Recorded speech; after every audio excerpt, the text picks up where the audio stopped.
Alam nyo kasi mga kotsero, last week, di ba tinapik natin kung si VP Sara ba ay magiging traidor kay PBBM.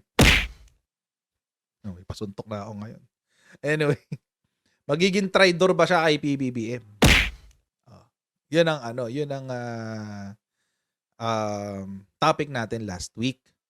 Ngayon, merong interview kanina si VP Sara. Nagkaroon siya ng interview kanina. Bago natin mag-survey muna tayo ulit. Para masaya, di ba? Para masaya. Para may interaction naman tong channel natin kahit konti, di ba? Simple-simple lang ang tanong natin mga kotsero. Ito.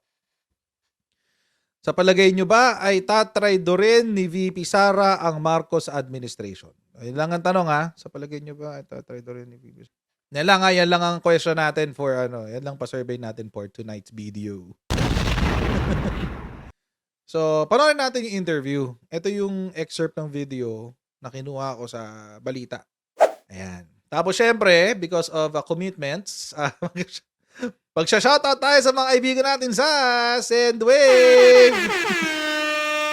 Kung kayo ay nasa US, UK, Canada, Italy, France, Spain, Ireland, and Belgium, ay pwede na po ay magpadala na inyong mga remittances sa Pilipinas gamit po ang Sendwave. Ang gagawin nyo lang ay download ang Sendwave app. Gawa kayo ng account, ilagay nyo ba ang account details nyo at pwede na ay magpadala sa GCash, sa mga bangko at iba't iba pang mga pawn shop sa bansa. At kapag ginamit nyo pa ang aking promo code na Coach Jared ay makakuha kayo ng karagdagan $20 free credit. Kaya yan, gamitin na si Sendwave for all of your remittance needs. So, panoorin natin, guys. Nakausap niyo na po ba si father and brother regarding their issues or concerns against President Marcos? Hindi pa kami nagkausap ng pamilya ko. So after the prayer rally, ma'am, in Davao, so wala pa po. Hindi pa kami nagkausap ng mga How about kapatid si ko. President Marcos, ma'am? Did he ask you about the sentiments of some of your family members? Wala. Hindi naman nagtanong sa akin na si Pangulong Marcos about sa mga sinabi ng aking kapatid at ng aking tatay. But how's your relation? Pasensya na guys Parang medyo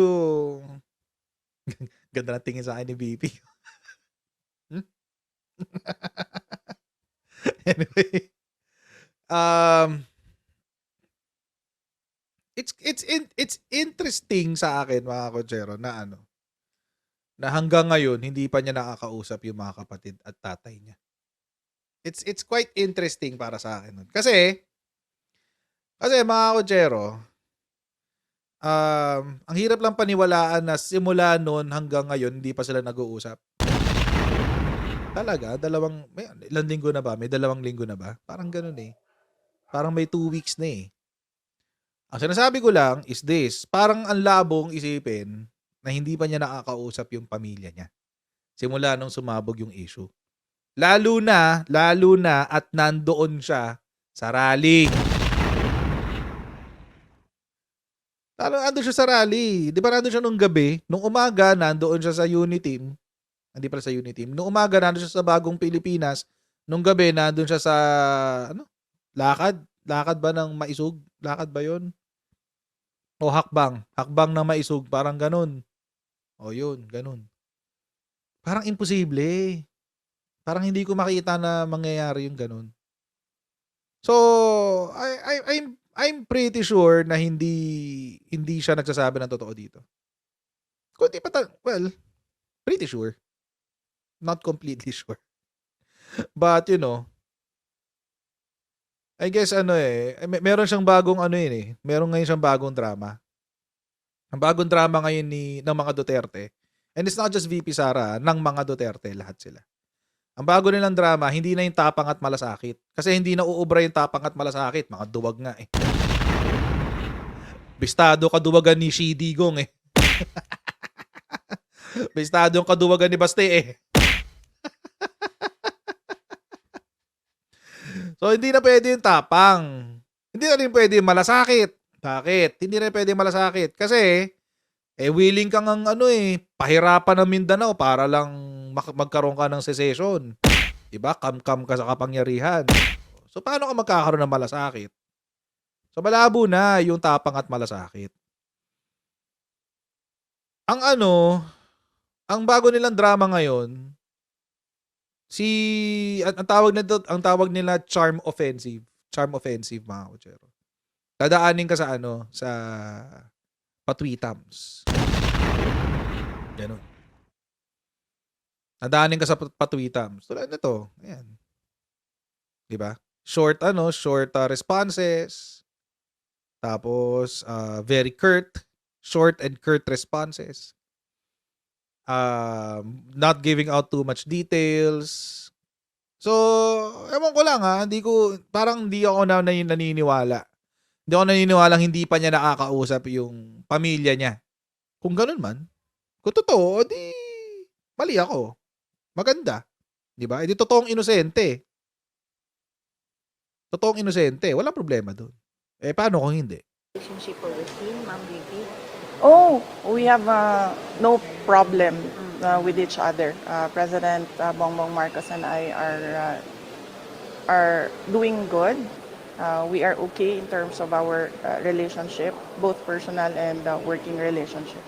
So, I'm sorry for asking, what about the first day? Ayun. Ba't laging dilat si Bibi Sara? So at least dito, categorically, sinabi ni VP Sara na okay daw sila. Personally and professionally. And maniniwala naman ako doon. Not because of VP Sara, but because of PBBM. Kasi,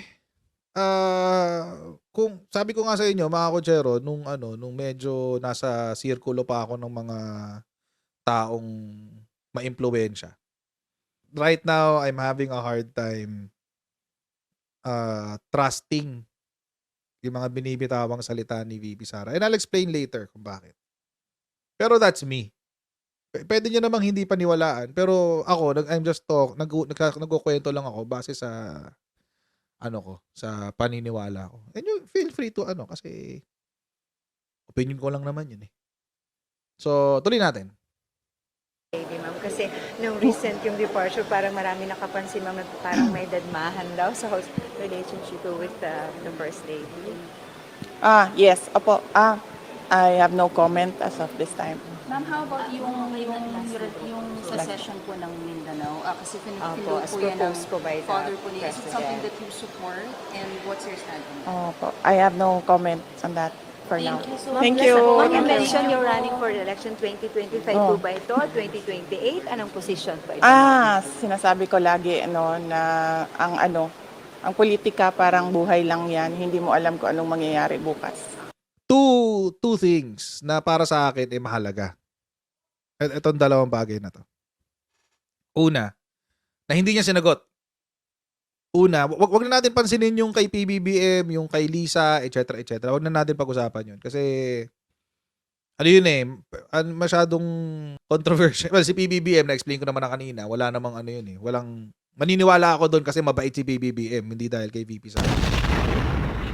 So there. Tapos pangalawa, yung kay Lisa, that's irrelevant. It's an irrelevant question. She's not an elected person. I don't think may effort siya magpa-relevant, pero it's irrelevant. I'd rather focus doon sa dalawang questions on yung sa opinion niya tungkol sa mga sinabi ng tatay niya at mga kapatid niya kay PBBM. Number 1. Pangalawa, yung thoughts niya tungkol doon sa Mindanao secession. Alam niyo kung bakit? Kasi mga kutsero, una, yung mga sinabi ng tatay niya at mga kapatid niya, it's already bordering on sedition. Sana? Wait. Scurrilous libels against the government. Scurrilous libels against the government. So, kasama yun doon. Pero, kaya ako sinabing bordering kasi ang sinabi naman doon is not about the government but the person of PBBM. So, magkaiba naman yun. Iba naman yung government tsaka yung person ni BBM. So, kaya border. Malapit na doon. Pero yung ano, yung Mindanao Secession, medyo pasok yun sa sedition. Kahit inciting to sedition. But anyway, kami natin pag-usapan yan. So, bakit importante sa akin yun? Kasi yung unang question about the father and yung mga brothers, it has something to do with how you're going to work with the Marcos administration. Paano makakapagtrabaho sa Marcos administration kung hindi mo kaya ipagtanggol yung administrasyon? Maski sa sarili mong pamilya. Sabi niya, naalala ko, di ba, kinuwento ko sa inyo ito nung Sabado, ang sinabi sa comment ng tatay niya tsaka ng mga kapatid niya. Ang comment niya is, nirerespeto ko yung opinion nila. Di ba? I respect their opinion. I don't need to agree with them on all of this. Ano yung I don't need to agree? Agree with what? With the manner that it was done or with what they said? Baliktad, para mas madaling maintindihan. Saan ka nagdi-disagree? Sa kung anong sinabi o kung paano ito sinabi? Yun, mas madaling maintindihan. Saan ka nagdi-disagree? Sa sinabi ng tatay mo na si PBBM bangag? At sa sinabi ng kapatid mo na si PBBM tamad at dapat na mag-resign? O nagdi-disagree ka na ginawa ito sa isang rally? Saan ka nagdi-disagree? Hindi natin alam. Baka sagot lang din niya parang sinabi ni Senator Amy, nakakaloka.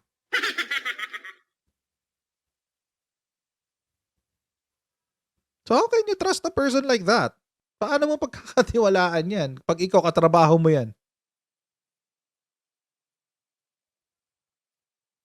Hirap. Kasi mga kutsero, kapag meron kang katrabaho, you assume na pareho kayo ng direksyon na gustong tahakin sa trabaho. Eh, paano pag magkaiba pala kayo ng direksyon?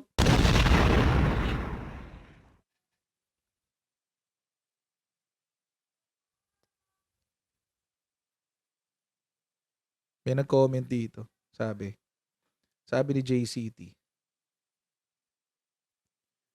Sabi niya, di ba sabi ni PRRD noon takot siya kay Sara? Bakit hindi sinaway ni Sara? Good question. Ba't hindi sinaway ni Sara? Naalala ko yan eh. Sabi pa nga ni Digong si Sara daw ang batas pagdating sa bahay nila. Yun sabi niya. Si Sara daw ang batas. Yung comment ng tatay niya tsaka comment ng kapatid niya, never naman niya kinontra. Di ba? Never naman niya kinontra eh.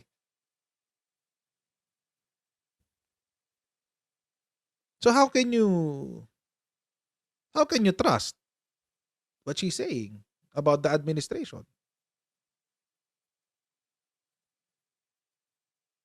Paano mo pagkakatiwala? Ni yung kahit malang sabihin na sinabi po ng aking ama na ang ating presidente ay bangag, hindi po ako uma-agree dyan. Pwede naman ganun, di ba? Ako po ay naniniwala na bilang presidente ng Pilipinas, si PBBM ay hindi gagawa ng mga bagay na ikasisira ng imahe ng ating bansa. Ba't walang ganun? Di ba? Ba't walang ganun? Walang ganun.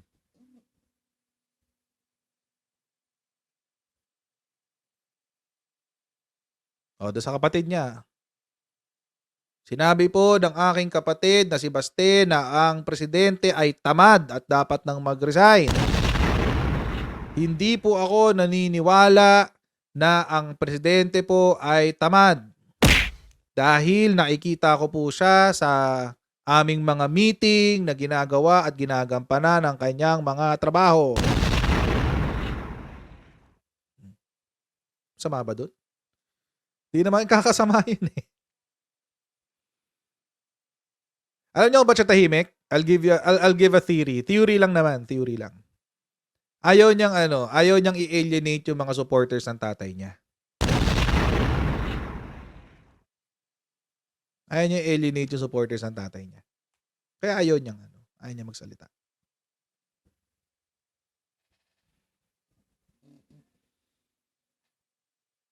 Kaya niya magsalita. Kasi, pag pinatanggol niya si PBBM, sabihin sa kanya ng mga DDS, ay, wala ka pala eh. Nabudol ka rin. Ganon. O, hindi na siya iboboto ng mga DBS. Ganon. Yun, so that's one. Yun yung medyo iffy ako na tanong na hindi niya in-address. Pangalawang tanong is yung Mindanao secession. Bilang abogado, si VP Sara is a lawyer, di ba? Alam naman natin lahat yan. She already understands na malabo yun. At dapat hindi mo tinotolerate yung mga ganun language.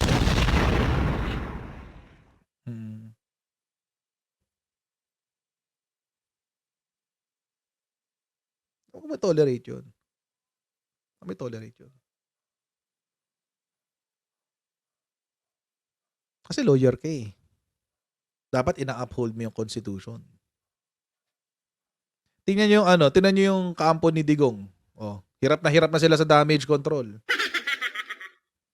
Bakit? Ano sinasabi nila? Wala namang sedisyo sa sinabi ni Digong kasi hindi naman violation ng constitution yun. Paano? Paano hindi naging violation ng constitution? Kasabihin nila, it's beyond the Constitution. It's not covered by the Constitution. Secession is not part of the Constitution. Okay, so if it's not part of the Constitution, and then, what do you call it? Kung di parte ng Constitution, what do you call it? Patay, si Digong. Paano yung sabing, wala sa Constitution eh, o so paano? Alam nyo ba na ang dami nila ngayon palusot, yung mga Duterte Balahura supporters na vloggers. Ang dami nila ngayon palusot, ang dami nilang excuse. Tsaka ang dami nilang tawag. May tawag na, secession ideation, etc. Oo, tapos sabi nila, hindi naman yun, hindi naman sinabi na magsisid. Oo, parang, gaslighting. Gaslighting talaga. Siya na nga ang nagsabi. Ayaw mo sagutin yun. Bawal ba sagutin? O dahil tatay niya yung nagsabi? Ewan ko. Ang labo ni VP Sara. Okay. Daming bumoto guys ha. Buti pa yung boto, madami. Yung likes, kukunti.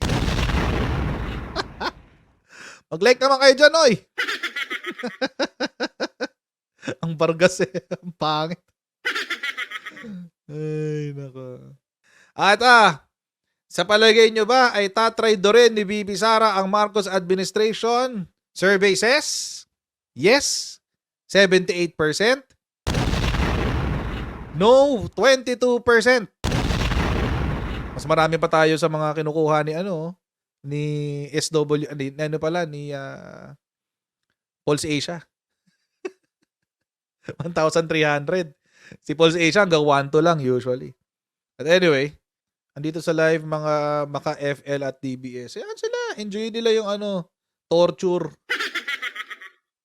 Yata sila eh. Ang tawag doon yung nag-e-enjoy pa nasasaktan, masokista.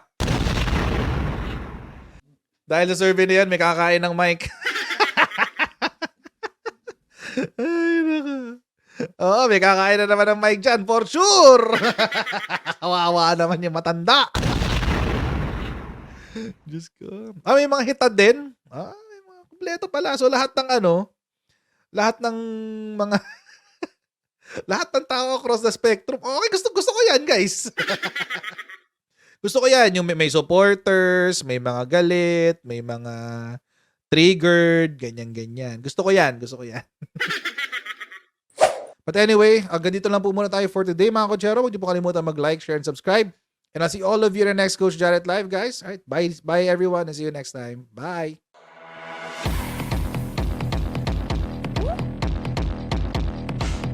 Pag ganun, huwag natin gawing tanga mga Pilipino. Mas maganda kasi nasa lugar ka ng tama kaysa yung pinipilit mo yung pagkakamali.